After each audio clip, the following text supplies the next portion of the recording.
The end of January, and this year has been all about the art of conscious creation, the art of consciously creating our lives and our collective experience. And we're going to be talking about that all year. And this month, we have been talking about creating your next chapter, right? Create your next chapter. And so this week, we're going to talk a little bit more about how do we embody this stuff, because as you all know, I love this philosophy. I've grown up in science of mind philosophy, but in order for us to actually change ourselves and change the planet, we have to embody this stuff and live it, right? It's not enough just to know all the pretty words and concepts. And so I just want to remind us where we've been, right? The first week we talked about plugging in, powering up and plugging into source, just like we plug up our cell phones. And then the next week we talked about the source code within, right? That set of instructions that guide our lives, guide our actions. And are we running from the world source code of lack, limitation, competition, right, which is the predominant source code of the world, or are we running from the source code of the divine, which is abundance, light, love, oneness? And then last week was our anniversary, which was incredible. Yes, it was incredible. And so if you haven't seen it, go online, take a look at the video. We weren't able to make it work here, but there's a beautiful video from our first year of different events and social gatherings we had. But last week, we talked about moving from reaction to creation. Is that right, y'all? Okay, thank you. And so that was really us really remembering that the most powerful place we can be at any given time is in a place of creating. That is a conscious choice we're making to build, to create, to generate, versus just reacting to what's happening. Because there's plenty of things happening for us to react to. But the power really lies in creation. Because that's when we're living in that space between stimulus and response, and we're choosing what is going to happen next. And so we talked about that last week, and how this community is a conscious creation. It wasn't a reaction to a previous community. It was a conscious choice to create something. And that is why we are here. And so this week, I want to talk about, okay, how do we actually live this stuff with everything that's going on, with everything that's happening in the world? With the unrest, with the violence, with the injustice, with the things that we see predominantly that are negative or violent. And there are plenty of wonderful things happening, life happening, generative creativity happening. But there's a lot going on. And how do we embody these principles? How do we create our next chapter when it seems so crazy in the world? That's what I want to dive into today. And so, you know, when we think about all of the stimuli, right? When we think about all of the different things that are happening in the news and the news stories, and this happened and that happened and this violence and that thing and this thing, it's all designed to get us to be reactive, right? Constantly reactive, constantly on a loop of adrenaline rush, right? Constantly on a loop of fear. Right? It's to provoke, it's the idea is to provoke that response over and over and over. Our nervous systems don't regulate, right? We feel out of alignment, we feel out of sorts, right? We feel sad, we feel depressed, we feel angry, all of these things, and these news cycles are designed to feed that and to keep that going. And so my invitation to you is to look at, okay, here's what's happening in the world, here's what I'm being shown a lot of. How do I navigate through this? How do I operate in this? Right? How do I create my next chapter in this? Because right now we're in a period of incredible transformation. It is going to be volatile and turbulent for a while. I have been saying this for 3 years. I didn't know why I was saying this in 2022, but I remember saying this for years. We are at the beginning of a roller coaster ride. And so now what we need to do is we can't pretend we're not on the roller coaster, right? That doesn't work. I don't know if you've ever... I'm not a roller coaster person, as you know, and it does not work to try to think you're not on a roller coaster, right? You have to figure out, how am I going to get through this, right? How do I maintain my center? How do I stay rooted in absolute truth? How do I stay in integrity myself? How do I stay in a responsive state versus a reactive state when everything's going like this, right? And so that is what we're charged to do right now in terms of how do we live through this stuff. So there's some ways that we can look to and see how different people are responding, right? Or different archetypes for how we want to respond. So one way is I just love the monks who are walking for peace, right? The monks who are walking for peace. And every time I see a photo or a video or something of them, it just makes my heart open, right? And it brings me to this place of recognizing, feeling, and sensing that peace is possible, that love is possible. And not only that, love is moving, it's on the move, right? Despite what's going on in the world, despite all the craziness, there is this movement, there's this steady, quiet, powerful movement, almost like water, right? And water can wear down a stone, water can wear away the most solid surfaces. And that's what the monks feel like to me, right? It's like this water of peace that's just very gently, very powerfully, very potently dissolving the harsh energy, the congealed energy of separation, right? And so whenever I see them, and what's the dog's name? All of a sudden I forget. Does anyone know the little their dog they're walking with? Yeah, I cannot think of and they have a rescue dog that is walking with them in this journey, and he just had surgery, and so they're moving him along with them. One of the monks was hit by a car hit the vehicle that accompanies them, and then the vehicle hit a couple of the monks. And so one of the monks actually was injured. Two were injured. One injured very seriously, had to have a leg amputated. And yet still they march. Still they're walking for peace, despite the volatility that even happened in that walk, right? And so there's this one archetype then that we can look to in terms of how do I live this? How do I live my new chapter? And so my invitation to you is to find within yourself that vein, that rich load, that rich vein, that rich repository of peace that is already loaded and coded into each of us from the divine, to find that within and to do your own walk of peace.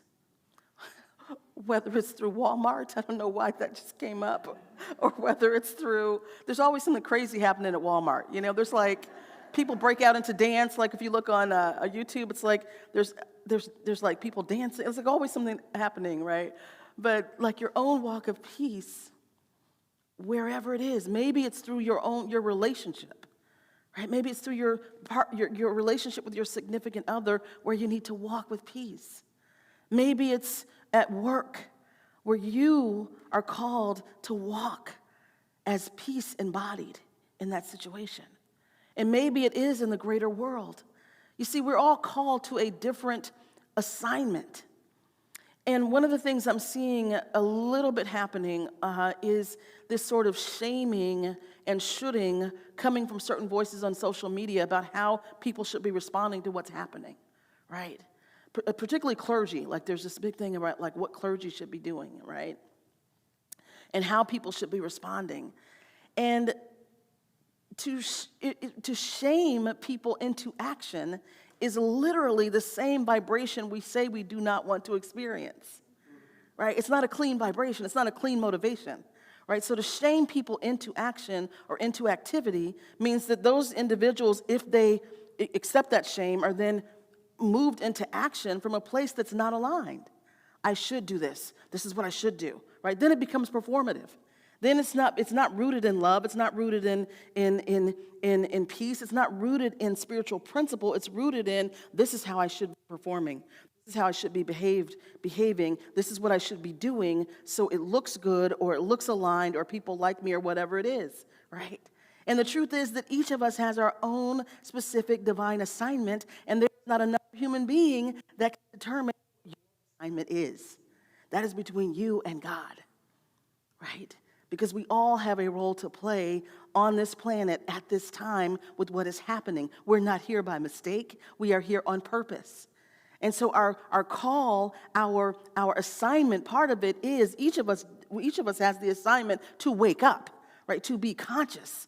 And our choice is to be conscious in how we navigate. Now, what that looks like is unique to each of us because we're all unique emanations and expressions of the divine. So for some, that may look like you're walking for peace in your company, right? In your company, that you are the touchstone of peace, that you are the vibration of peace, that you are the one who helps your workers, your employees get more aligned and more peaceful, right? That may be your walk. And your walk may be to be on the world stage and to be giving speeches and to galvanize groups of people to move. But one is not better than the other. God has assigned each of us something to do at this time. That is why we're here. Yes.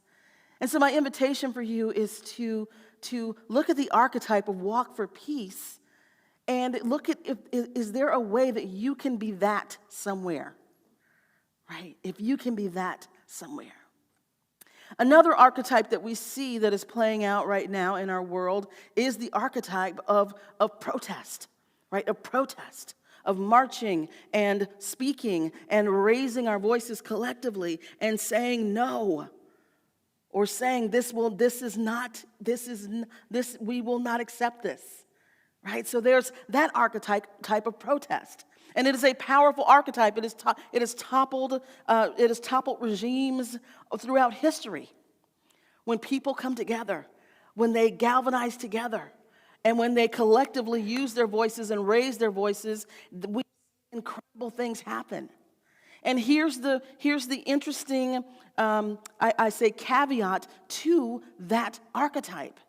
The protests that are anchored in a vision versus anchored in fear, or I should be out here, or shame, or lashing out, or reactivity, the ones that are anchored in vision are the ones that change the world, right? The ones that are anchored in lashing out, getting back, even resistance, that word resistance, the way we use it in New Thought, what you resist persists. When you are moving with that energy collectively, it creates an even bigger combustion, right? It feeds the fire.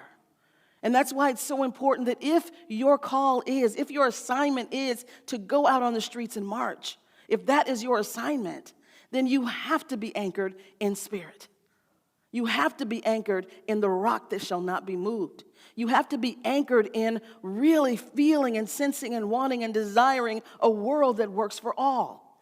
And creating that through your voice, through your actions, through your walk, through your march. Because if you're there to lash out at others, all we're going to do is see a big combustion of energy that's going to get bigger and bigger and bigger and more violent, right?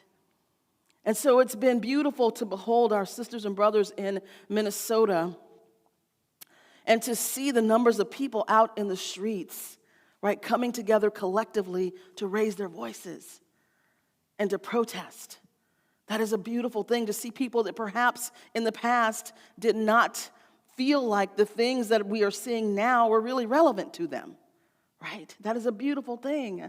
And our charge is to hold all protests, for all raise their voices in the collective to be anchored in love, right? To be anchored in peace, to be anchored in oneness. Doesn't mean, and I want to be very clear, it doesn't mean because you're anchored in love, anchored in peace, anchored in oneness, it doesn't mean you don't feel anger, right? Or you don't feel outraged. So I want to be very clear here. I'm not talking lovey-dovey, performative, oh, Lord, everything's da-da-da. No, you can love deeply and be deeply angry. Anybody in a relationship? Right? You can love deeply and be deeply uncomfortable, right? You can love deeply and be completely outraged. Those things can coexist. So it's important to really bless and hold and support our beloveds who are out, who are called to that action, to support them in love, to support them in being anchored and rooted, to support them in allowing reactivity to dissolve in responsiveness, because otherwise it just creates more and more and more combustion. Yes, are y'all following what I'm saying? Yes. Oh, yes, deep sigh, huh? Yes. And then there's a third archetype. Right now, with everything that's going on in the world, there's also going on for individuals incredible difficulty and hardship. So many people have lost their jobs, right? We miss it in the noise of other things, right? We miss it in the news cycle. But so many people have lost their jobs, or their businesses are not doing well, right? Or their nonprofits are not getting the funding that they used to get. AI is disrupting so much. With all the good that it's bringing, it's also disrupting a lot. And so there are people who are laid off. Massive layoffs are happening. And so this is also part of the transformation that's happening. And so my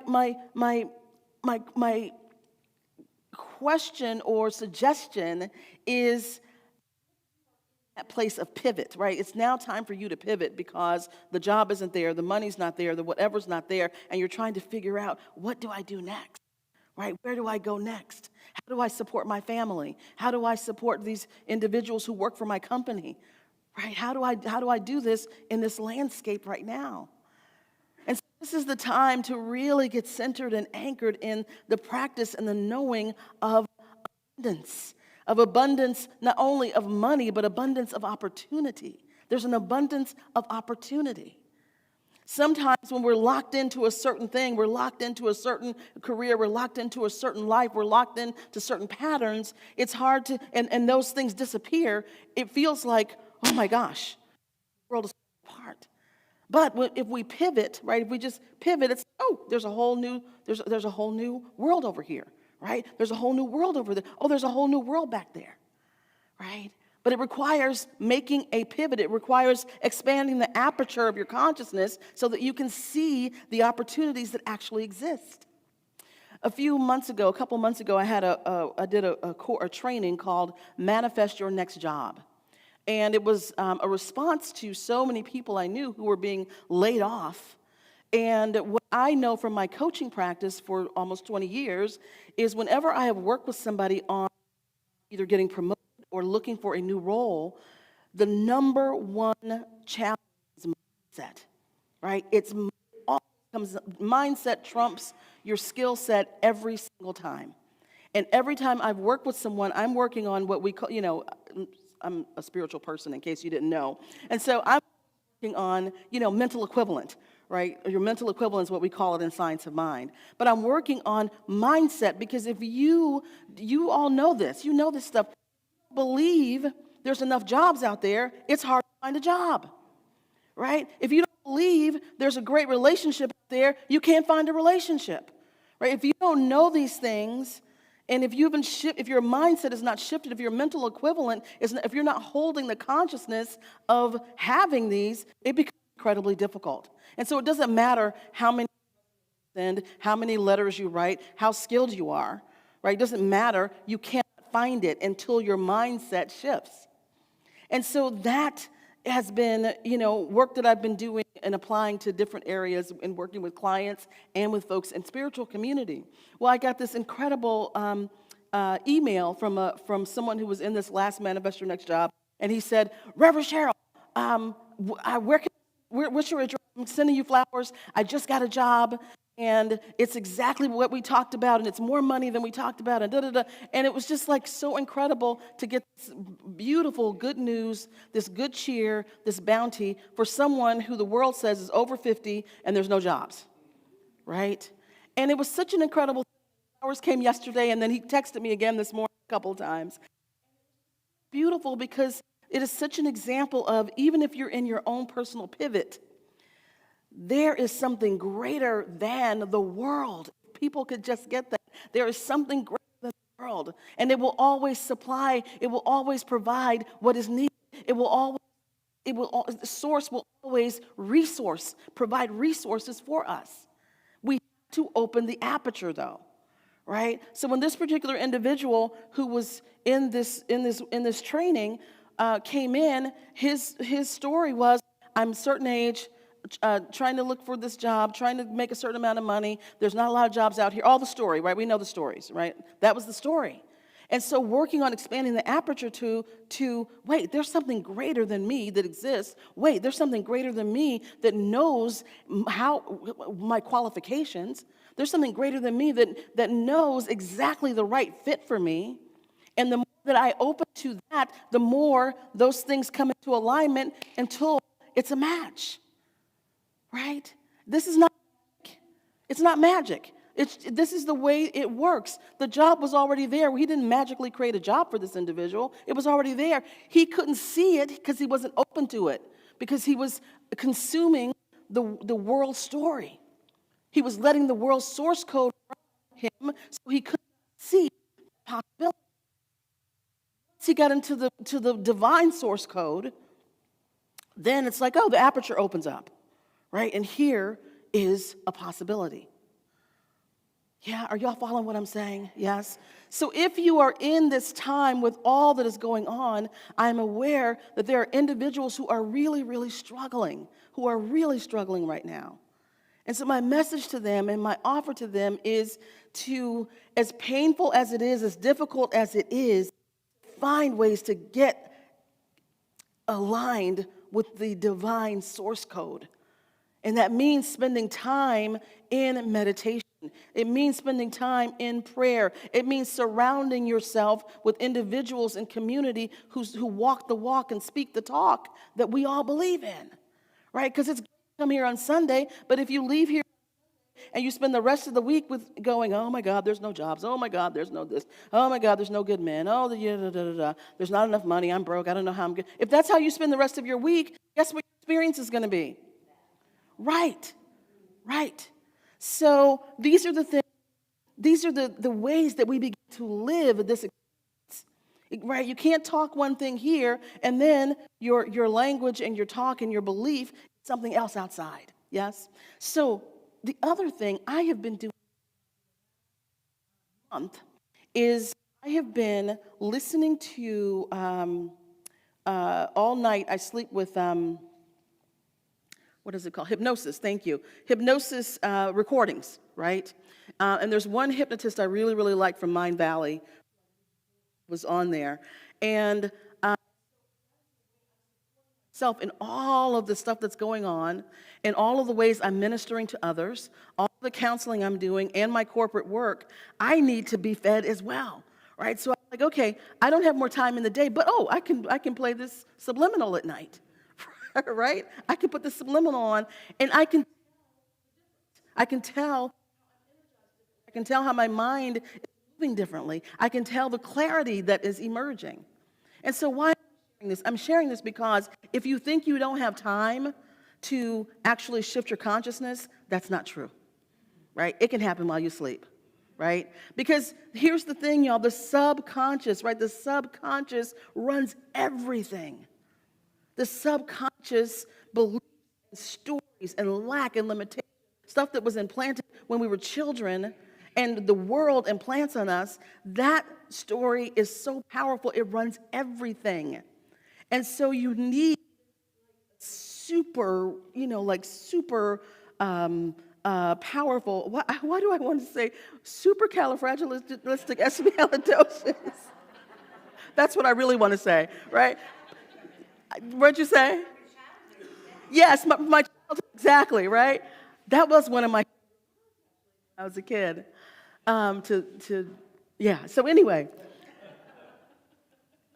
what is needed now, though, because the world story is so strong, and social media makes it stronger, what is needed is that we have got to support ourselves in ways that we may not have considered before, right? And so for me, like, doing subliminals or that kind of thing while I'm sleeping, I'm like, yeah, I need to know the consciousness of the person. Like, there's just a lot of suspicion or trepidation, let's say, I would have about that. Like, who is the person? What's their, where? from before I sort of let them into my sleep situation, right? But you know what? It's supporting me. It's energizing. I can tell there's some shifts in my thinking that are emerging organically during the day, and it's like, oh, okay, right? So I'm offering this to say all kinds of ways that you can support yourself when you're not here. Start using them. Right? You know, I should get a commission from YouTube, because I always say YouTube is like this incredible channel that costs nothing for you to, you can learn anything, meditate, new meditations, qigong, all kinds of ways. You can have YouTube, if you work from home particularly, you can have YouTube playing stuff all day long that's going to lift you up. Right? That's a positive message. That's going to lift you up, because your subconscious is soaking in all of that information. And this is how you then begin to support yourself through the pivot. Yeah, are y'all following me? Yeah? So you don't need money. You don't need a coach, right? If right now, I can't work with a practitioner, you don't need to. It's called YouTube, right? It's called YouTube. Use it. And I love listening to the master teachers, Michael Beckwith and other people, Eckhart Tolle, Wayne Dyer. Love listening to all these individuals who are speaking truth and pouring truth into us. Yeah, because they're coming straight from source. Better than ChatGPT. I mean, Chat can help you in some ways. AI can help you in some ways. But that direct download from source through a human being is incredibly powerful, and it costs nothing to access. These are the ways we begin to live this stuff. Come in here on Sunday. Be part of the community. Take classes when there's classes offered, right? Volunteer. Help us build this community and expand it. Yes? And then in your own spiritual practice, use tools that support you and support your subconscious. It's going to be more and more important and critical as things accelerate and heat up, that your subconscious programming is very, very strongly anchored, because we are still near the beginning. We're not halfway through this roller coaster ride yet. Still sort of in the of it. It's turbulent, right? Are y'all following what I'm saying? Yeah? Okay.